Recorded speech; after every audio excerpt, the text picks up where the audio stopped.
Bismillahirrahmanirrahim. Assalamualaikum warahmatullahi wabarakatuh. Alhamdulillahirrahmanirrahim. Wassalatu wassalamu ala asrofil anbiya'i wal mursalin Sayyidina Muhammadin wa ala alihi wa sahbihi ajma'in, ma ba'du. Rabbi shrah li sadri wa yassir li amri wahlul 'uqdatam min lisani yafqahu qawli birahmatika ya arhamar rahimin. Baik, hari ini kita akan membahas tentang lembaga amil zakat. Di sini kita akan membahas terkait PSAK 109 karena berhubungan dengan akuntansi zakat dan infak atau sedekah. Baik, langsung saja di pembahasan. Di sini PSAK 109 sendiri diterbitkan pada tanggal 1 Januari 2012, kemudian disahkan pada tanggal 6 April 2010. PSAK 109 sendiri terdiri dari mengatur pengakuan, pengukuran, penyajian, dan pengungkapan transaksi zakat dan infak atau sedekah, sehingga lembaga amil zakat sangat memerlukan yang namanya PSAK 109. Makanya saya akan membahas PSAK 109 di modul pekan ini. Nah, baik, di sini ruang lingkupnya sendiri untuk PSAK 109 kita mulai dari pembahasan amil zakat. Apa itu? Amil adalah organisasi pengelola zakat yang pembentukannya dimaksudkan untuk mengumpulkan dan menyalurkan zakat, infak, dan sedekah. Pernyataan ini tidak berlaku untuk entitas syariah yang menerima dan menyalurkan dan infak atau sedekah, tapi bukan sebagai kegiatan utamanya. Jadi misalnya ada bank syariah yang dia juga mengumpulkan zakat, maka ini tidak berlaku kecuali untuk entitas syariah yang memang menyalurkan infak sedekah ini sebagai kegiatan utamanya seperti lembaga amil zakat. Jika lembaga zakat jika entitas syariah di luar lembaga amil zakat, ia akan menggunakan PSAK 101, yaitu yang berisi tentang penyajian laporan keuangan syariah. Nah, sedangkan untuk lembaga amil zakat sendiri harus mengacu pada PSAK 109 yang terkait tentang akuntansi zakat dan infak atau sedekah. Baik, kita masuk kepada definisinya. Perbedaan zakat, infak, dan sedekah. Kalau zakat sendiri ialah harta yang wajib untuk dikeluarkan oleh muzaki sesuai dengan ketentuan syarat syariah untuk diberikan kepada yang berhak menerimanya atau disebut dengan mustahik. Sedangkan infak atau sedekah ialah harta yang diberikan secara sukarela. Jadi perbedaannya adalah kalau zakat wajib, sedangkan infak dan sedekah ialah dikeluarkan secara sukarela oleh pemiliknya, baik yang ditentukan siapa yang menerimanya ataupun tidak ditentukan. Nah, ini bisa kita lihat bahwa untuk jenis dana pada lembaga zakat, mereka menerimanya ada 3 jenis. Ada dana amil, ada dana infak, ada dana zakat. Jika dana amil artinya dana tersebut diperuntukkan untuk bagian amil atas dana zakat dan infak sedekah serta dana lain yang oleh pemberinya diperuntukkan bagi amil. Dana amil sendiri digunakan untuk pengelolaan amil. Nah, sedangkan dana yang diperuntukkan untuk dana infak, maka dana yang berasal dari penerimaan dari infak atau sedekah. Sedangkan dana zakat ialah dana yang berasal dari penerimaan zakat. Jadi kita harus bisa bedakan mana dana amil, mana dana infak, dan mana dana zakat sebelum kita masuk kepada akuntansinya. Baik, di sini kita harus tahu juga untuk individu yang membayar atau menunaikan zakat itu disebut sebagai muzaki.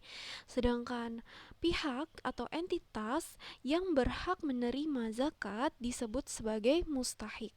Mustahik sendiri dibagi menjadi ada amil, ada fakir miskin, ada riqab, ada gorim, mu'alaf, fisabilillah, dan ibnu sabil.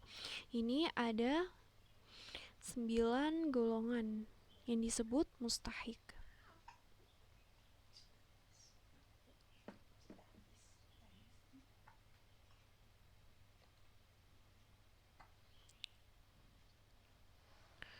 Di sini ada karakteristik dari PSAK 109 sendiri untuk zakat.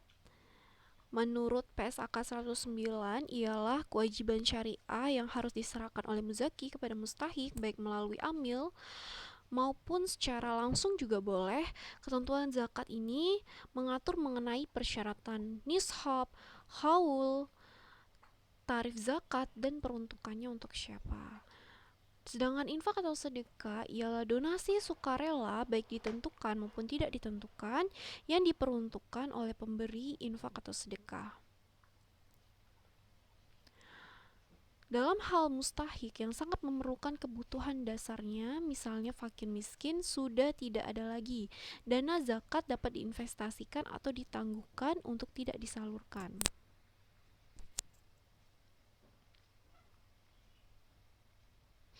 Jadi untuk investasi dana zakat di sini, uh, dana zakat itu bisa diberikan kepada mustahik. Tapi jika tidak ada lagi fakir miskin, maka dana zakat itu bisa diinvestasikan atau ditangguhkan untuk tidak disalurkan. Nah, di sini kita masuk kepada pengakuan dan pengukuran zakatnya. Oke, silakan kita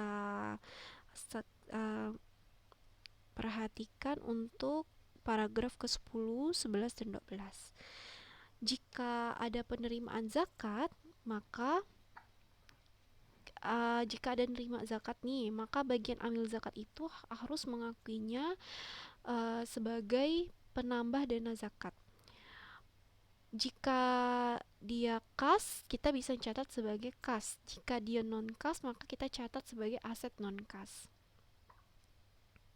Nah, yang harus diperhatikan adalah jika dia dalam bentuk kas, maka akan kita akui sebesar nilai jumlah yang diterima. Misalnya dia menerima 10.000 untuk misalnya dia menerima 100.000 untuk dana zakat, maka dia akui kasnya sebesar 100.000. Tapi jika dia bentuk non kas, maka diakui sebesar nilai wajar. Nah, di sini kita ada contoh tanggal 19 Juni 2019, Lembaga Amil Zakat Amal Sejahtera menerima dana zakat berupa kas sebesar 150 dan aset non-kas sebesar 100. Nah, bisa kita lihat di sini, di debit kita catat kasnya 150 dan aset non-kas sebesar 100. Ini sebesar nilai wajar. Maka di sebelah kredit penerimaan kasnya adalah sebesar 250. Baik, sekarang kita masuk kepada muzaki yang menentukan mustahik. Nah, misalnya nih, muzaki atau yang membayar zakat menentukan siapa saja yang harus menerima zakat yang dibayarkannya. Maka di sini harus kita catat, maka tidak ada bagian amil atas zakat yang diterima jika muzaki sudah menentukan mustahiknya. Jadi si amil zakat tuh nggak berhak untuk menerima uang tersebut untuk dana amil kayak gitu. Nah, amil dapat memperoleh ujro atas kegiatan penyaluran. Ujro berasal dari muzaki di luar dana zakat. Nah, jadi dana ujro itu tidak boleh diambil dari dana zakat, harus di luar dari dana zakat yang berasal dari muzaki. Ujroh tersebut diakui sebagai penambah dana amil.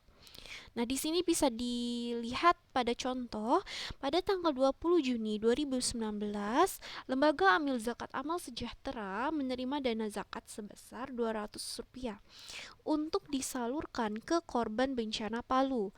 Atas penyaluran tersebut, Lembaga Amal Zakat mendapat ujroh sebesar 50. Maka jurnalnya adalah kas bertambah di sebelah debit sebesar 250 karena di sebelah kreditnya penerimaan zakat bertambah Rp200, sedangkan penerimaan ujro untuk amil sebesar 50, maka kas di sebelah debit tercatat 250. Nah, ini untuk jurnal ketika muzaki menentukan mustahiknya. Baik, lanjut untuk penurunan nilai aset zakat. Nah, jika ada terjadi penurunan nilai aset zakat non-kas, maka kerugian tersebut diperlakukan sebagai pengurang dana zakat atau pengurang dana amil, tergantung kerugian tersebut siapa yang menyebabkannya. Nih, misalnya pengurang dana zakat tidak disebabkan oleh kelalaian amil, kerugian dana pengurangan dana amil jika disebabkan oleh kelalaian amil. Oke, langsung contoh. Pada tanggal 30 Juni 2019 ada aset non zakat mengalami penurunan karena bukan kelalaian amil sebesar Rp15, ada kelalaian amil sebesar 5. Maka kita catat di sebelah debit kerugian penurunan aset zakat atau dana zakat sebesar 15 dan kerugian penurunan aset zakat dana amil sebesar 5, maka aset non-kas zakat berkurang sebelah kredit 20. Jadi kerugian tersebut akan mengurangi aset non-kas zakat sebesar 20 dan di debit berapa kerugiannya. Misalnya kerugian dana zakat sebesar 15 jika itu bukan disebabkan oleh kelalaian amil, dan jika itu kelalaian amil maka catatlah sebagai kerugian penurunan aset zakat sebagai dana amil berkurang sebesar Rp5. Baik, lanjut ke penyaluran zakat. Nah, ini penting ya. Jika zakat yang disalurkan kepada mustahik termasuk amil diakui sebagai pengurang dana zakat sebesar jumlah yang diserahkan jika dalam bentuk kas, jumlah tercatat jika dalam bentuk aset non-kas. Kita langsung contoh. Pada tanggal 5 Juli 2019, Lembaga Amil Zakat Amal Sejahtera menyalurkan dana zakat untuk fakir miskin sebesar 100. Jurnalnya, nah ini dicatat di sebelah debit penyaluran zakat. Penyaluran zakatnya untuk siapa? Misalnya untuk fakir miskin. Misalnya untuk mu'alaf, dicatat di sini untuk siapa? Oh, untuk fakir miskin. Maka catatlah di debit penyaluran zakat fakir miskin sebesar 100. Dan di kreditnya kas berkurang sebesar 100. Oke. Nah, kemudian selanjutnya tentang beban penghimpunan dan penyaluran. Beban penghimpunan dan penyaluran zakat harus diambil dari porsi amil. Beban penghimpunan dan penyaluran zakat harus diambil dari porsi amil. Jadi amil dimungkinkan untuk bisa meminjam dana zakat dalam rangka menghimpun zakat. Pinjaman ini sifatnya jangka pendek, tidak boleh melebihi 1 periode atau haul. Misalnya tanggal 6 Juli 2019 dikeluarkan biaya iklan zakat sebesar 70. Nah, jurnalnya beban iklan yang dikurang dari dana amil. Jadi kalau ada kurang dana amil tuh nanti ujung-ujungnya akan mengurangi dana amil kayak gitu sebesar 70. Di kredit kas sebesar 70.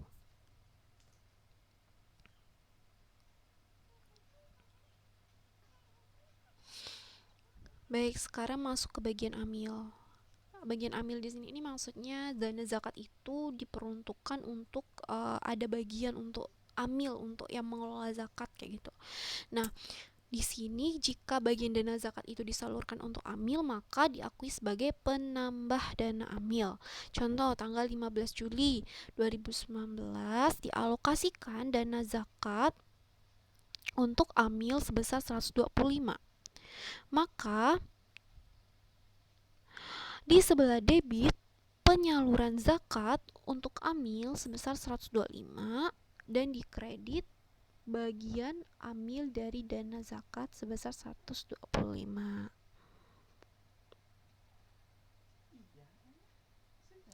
Nah, sekarang masuk kepada penyaluran melalui amil lain. Nah, jika zakat telah disalurkan kepada mustahik non-amil, jika sudah diterima oleh mustahik non-amil, zakat disalurkan melalui amil lain, tapi belum diterima oleh mustahik non-amil, belum memenuhi pengertian zakat telah disalurkan.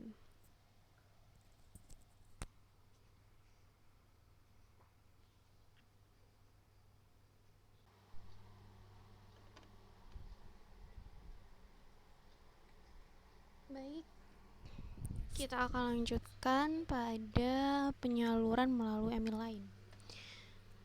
Zakat telah disalurkan kepada mustahik non-amil jika sudah diterima oleh mustahik non-amil tersebut.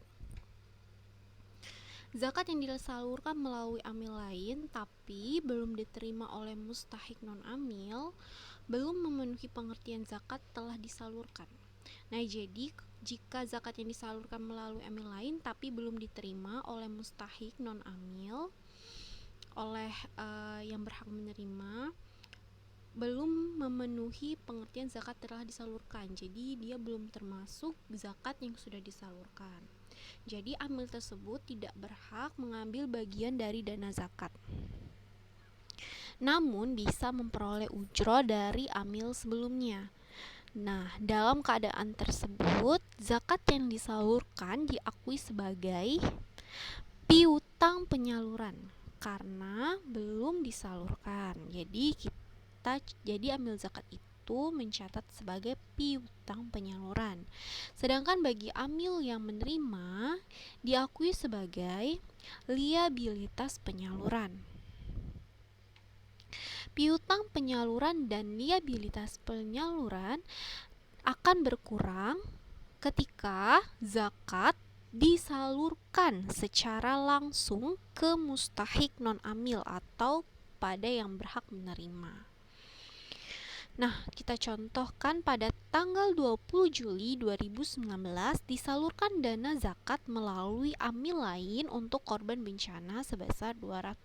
Maka jurnalnya piutang penyaluran dana zakat bertambah Rp200, sedangkan kas berkurang sebesar 200. Nah, ini bisa kita lihat dari jurnal yang ada. Ketika dana zakat tersebut disalurkan, maka disalurkan tapi belum diterima oleh mustahik, kita cukup mencatatnya sebagai piutang penyaluran dana zakat. Nah, karena sudah disalurkan ke amil lain, maka kita mencatat di sebelah kredit kas yang berkurang sebesar 200.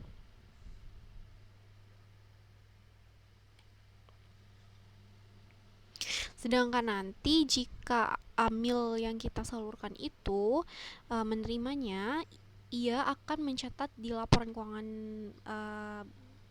mereka misalnya amil zakat A memberikan ke amil zakat B, maka amil zakat A mencatatnya piutang penyaluran dana zakat yang bertambah di debit dan berkurang di kas.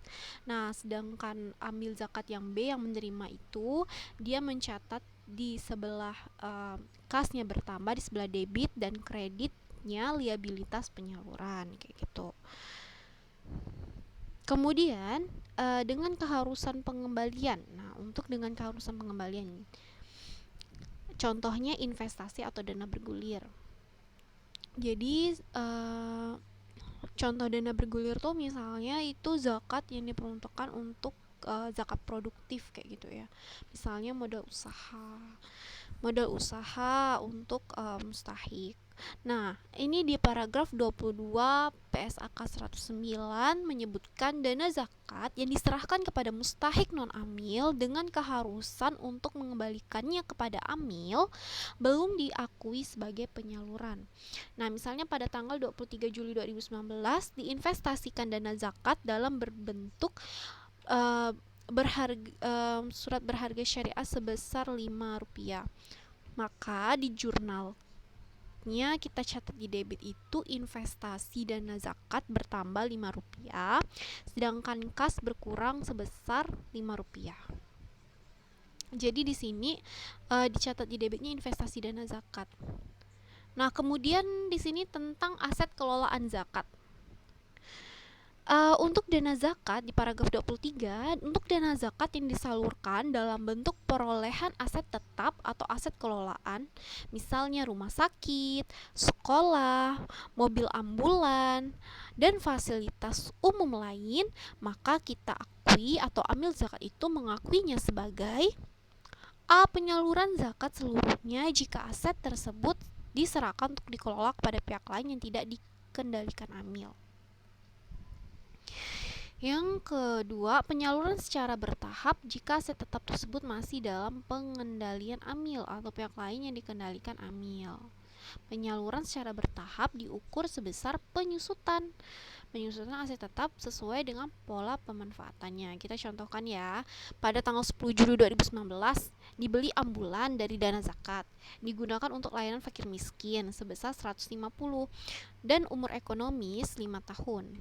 Nah, bisa contohkan dulu, kita jurnal dulu ya saat pembelian asetnya. Untuk jurnal saat pembelian aset pastinya bertambah aset di debit, kas berkurang kayak biasa ya.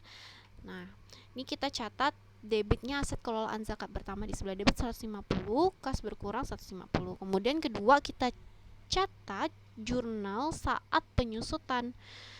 Nah, penyusutannya misalnya kita beli sebesar harga perolehannya 150. Dibagi N 5 tahun. Nah, maka ada 60 bulan ya, 5 kali 12 kan, kita jadikan per bulan, 60 bulan. Nah, jadi dapatlah penyusutan setiap bulan itu adalah Rp2,5. Jadi, kita jurnal di sini tanggal 31 Juli 2019, jurnal saat penyusutannya adalah beban penyusutan aset kelolaan zakat bertambah di sebelah debit dan bertambah akumulasi penyusutan aset kelolaan di sebelah kredit sebesar 2,5. Kayak biasa jurnal penyusutan lah ya, beban penyusutan pada akumulasi penyusutan. Ini per bulan. Oke, itu tadi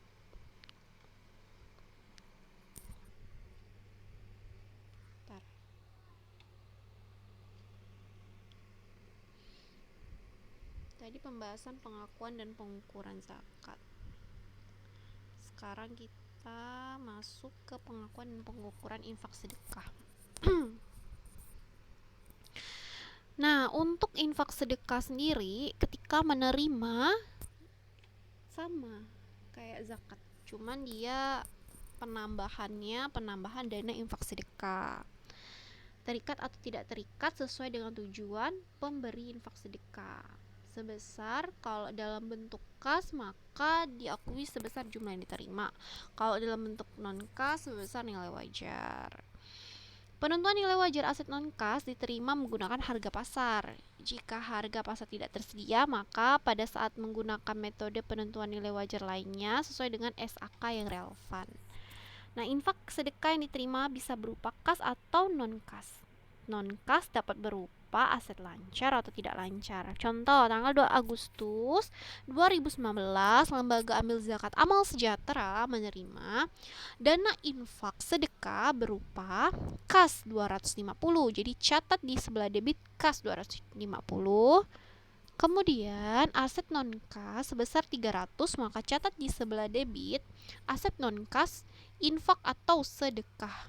Nah, jadi kasnya digunakan untuk infak dan sedekah sebesar 300, maka catatlah di sebelah kreditnya penerimaan infak sedekah sebesar 550. Oke. Ini insyaallah mudah ya. Baik, lanjut ke aset lancar dan tidak lancar. Untuk aset lancar yang diterima dan diamanahkan untuk dikelola oleh amil diukur sebesar nilai wajar. Jadi kebanyakan untuk aset non non kas itu memang diukur sebesar nilai wajar ya, sedangkan kas dia memang diukur sebesar nilai perolehan. Nilai wajar itu bisa nilai pasar pada saat itu. Nah, kemudian penyusutan dari aset tersebut diperlakukan sebagai pengurang dana infak atau sedekah. Jadi kalau misalnya nih, pastikan setiap aset itu yang bukan non kas pasti ada yang namanya penyusutan, ya kan? Kalau aset tetap ya, pasti ada penyusutan. Nah, penyusutannya itu diperlakukan sebagai pengurang dana infak atau sedekah. Jika penggunaannya infak sedekah terikat jika penggunaannya atau pengelolaan tersebut ditentukan oleh pemberi. Tapi kalau misalnya tidak terikat, ya berarti pengurang dana infak sedekah tidak terikat gitu. Nah, amil bisa menerima aset non kas yang dimaksudkan oleh pemberi untuk segera disalurkan. Coba ya kita langsung di sini masuk ke penurunan aset tidak lancar. Ini berhubungan sih. Nah, kemudian di paragraf 30 penurunan nilai aset. Jika kalau misal di aset itu ternyata ada penurunan nilai nih setelah kita lihat di harga pasarnya. Nah, diakui penurunan tersebut sama kayak yang zakat itu ya, aset zakat itu yang tadi kita bahas sebagai pengurang dana infak atau sedekah jika tidak disebabkan oleh kelalaian amil, tapi kalau disebabkan oleh kelalaian amil maka kerugian dan pengurang dana amil. Kita contohkan pada tanggal 30 Agustus 2019, aset non kas infak atau sedekah mengalami penurunan nilai karena bukan kelalaian amil sebesar 11, ada yang karena kelalaian amil sebesar 5. Nah, didebitkan kerugian penurunan aset infak dalam kurung dana zakat karena dikurangkan dana zakat karena bukan kelalaian amil. Sedangkan yang satu lagi karena kelalaian amil, catatlah kerugian penurunan aset infak dana amil Rp5. Dalam kurung tuh maksudnya mengurangi dana zakat berarti Rp15, mengurangi dana amil sebesar Rp5. Dan di sebelah kredit berkurang aset non kas infak. Nah, jadi kerugian semua yang terjadi ketika ada penurunan aset, otomatis dia akan mengurangi aset non kasnya. Misalnya aset non kas infak, untuk infak ya catat aset non kas infak. Jika aset non kas zakat, dia tulis juga aset non kas zakat. Oke, di sini clear. Kita lanjut ke investasi dana infak atau sedekah. Di sini dana infak atau sedekah sebelum disalurkan bisa dikelola dalam jangka waktu sementara untuk bisa mendapat hasil yang optimal. Nah, hasil dana tersebut bisa diakui sebagai penambah dana infak atau sedekah. Nah, ini jurnalnya. Kita contohkan. Di tanggal 15 Agustus 2019, diinvestasikan dana infak atau sedekah dalam bentuk surat berharga syariah sebesar 50. Maka ketika saat dana infak atau sedekah diinvestasikan, kita catatnya investasi dana infak bertambah sama sih kayak yang zakat tadi. Investasi dana infak atau sedekah bertambah di debit, kas berkurang di kredit Rp50.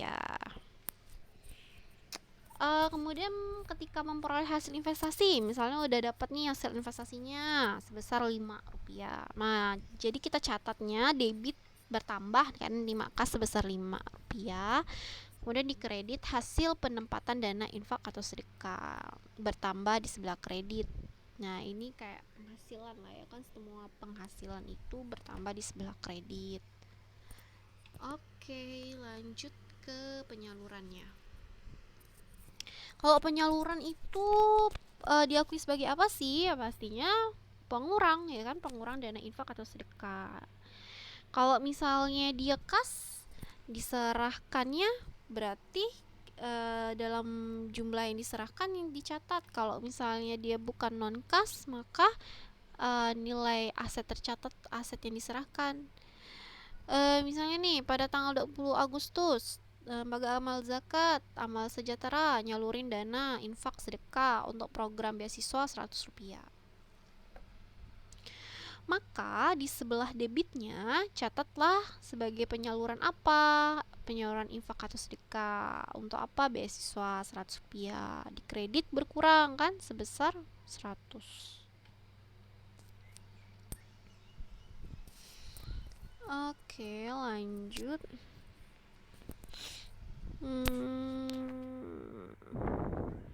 Ya. Jika bagian dana infak atau sedekah disalurkan untuk amil, diakui sebagai penambah dana amil.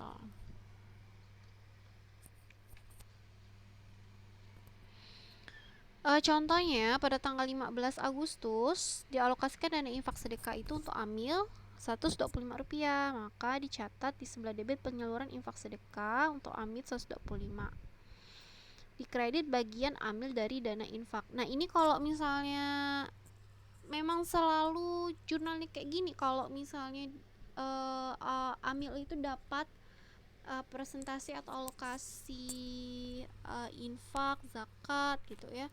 Untuk amil pasti di debitnya apa? Misalnya kalau zakat berarti penyaluran zakat strip amil gitu. Kalau misalnya dari dana infak sedekah berarti penyaluran infak atau sedekah strip amil gitu. Di sebelah kreditnya tulislah bagian amil dari dana infak atau sedekah. Kalau zakat berarti bagian dari dana zakat.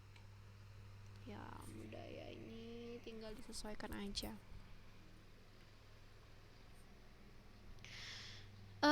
Nah ini juga tidak hanya zakat ya, kalau infak sedekah juga ada penyaluran melalui amil lain. Jadi penyaluran infak atau sedekah oleh amil kepada amil lain merupakan penyaluran yang mengurangi dana infak atau sedekah jika amil tidak akan menerima kembali aset infak sedekah yang disalurkan tersebut. Contohnya, tanggal 20 Agustus disalurkan dana infak sedekah melalui amil lain untuk korban bencana sebesar 200, maka di debit piutang penyaluran dana infak atau sedekah sebesar 200, di kredit K sebesar 200. Sama kayak zakat tadi ya, jurnalnya, cuma bedanya di tulisan dana infak atau sedekah aja. Nah, kemudian masuk ke dalam penyaluran dalam bentuk dana bergulir. Penyaluran infak sedekah kepada penerima akhir dalam skema dana bergulir dicatat sebagai piutang infak atau sedekah bergulir dan tidak mengurangi dana infak atau sedekah. Baik, di sini bisa kita lihat contohnya tanggal 21 Agustus disalurkan dana infak sedekah dalam bentuk program dana bergulir untuk PKL sebesar 200.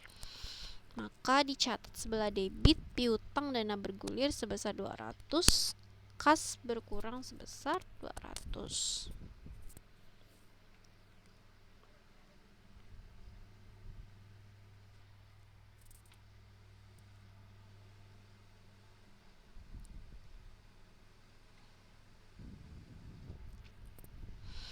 Baik, kita masuk ke penyajian.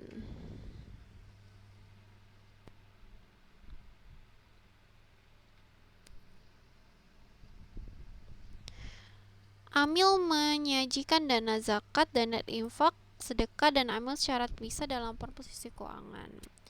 Bisa lihat nih ya laporan posisi keuangan atau neracanya nih. Di sebelah kanan saya ada aset, sebelah kiri saya ada liabilitas. Kemudian dana zakat terpisah ya dari aset dan liabilitas. Ada dana zakat, dana infak atau sedekah, dan dana amil. Ini untuk laporan posisi keuangan lembaga amil zakat atau yang kegiatan entitas syariah utamanya adalah yang mengelola zakat gitu. Harus kayak gini nih buatnya. Dia masuk kepada laporan posisi keuangan tapi terpisah dari aset dan liabilitas.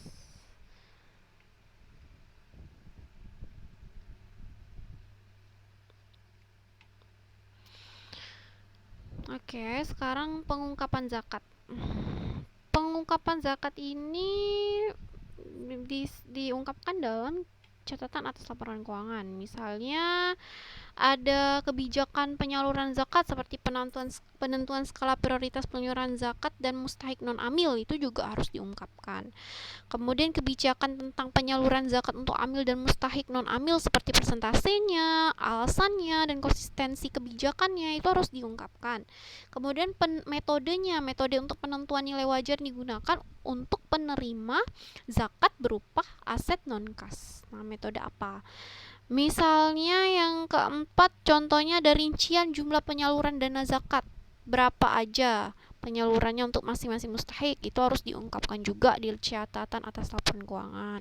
Kemudian penggunaan dana zakat dalam bentuk aset kelolaan yang masih dikendalikan oleh amil dan pihak lain yang dikendalikan amil jika ada, diungkapkan jumlah dan presentasinya. Hubungan pihak berelasi antara amil dan mustahik yang meliputi sifat hubungan, jumlah dan jenis aset yang disalurkan, dan persentase dari setiap amil yang disalurkan dari total penyaluran zakat selama periode.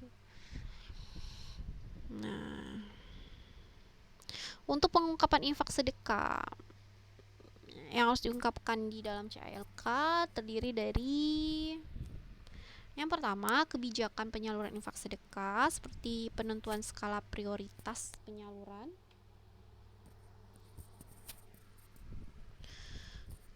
infak sedekah dan penerima infak sedekah. Kemudian yang kedua, kebijakan penyaluran infak sedekah untuk amil dan non-amil seperti persentasenya, pembagian presentasi pembagian, alasan, dan konsistensi kebijakan. Kemudian yang ketiga, metode penentuan nilai wajar yang digunakan kalau misalnya dia aset non-kas. Nah, kemudian keberadaan dana infak atau sedekah yang tidak langsung disalurkan tapi dikelola terlebih dahulu, kalau ada harus diungkapkan berapa jumlahnya, persentasenya. Nah, kemudian hasil yang diperoleh dari pengelolaan yang dimaksud dari huruf D diungkapkan secara terpisah. Ada hasil nih, misalnya dari pengelolaan tersebut ada hasil sekian, itu harus diungkapkan juga.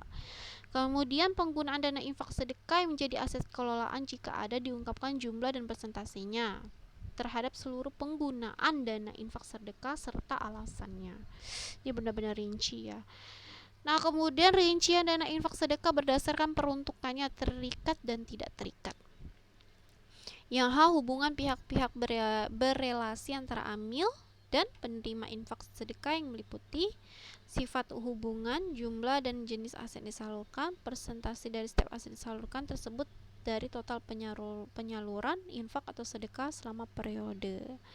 Ini tuh kenapa sih harus ada kayak hubungan pihak berelasi antara si amil dan penerima infak atau sedekah sama zakat tuh harus diungkapkan, karena takutnya nanti yang disalurkan tuh kepada hanya pihak-pihak yang dikenal aja, maksudnya pihak-pihak dekat si amil aja, sedangkan tidak tersalurkan secara maksimal atau terdistribusi secara luas. Nah, jadi perlu ada pengungkapan yang seperti ini, lebih jelas dan rinci. Ini menurut PSAK 109.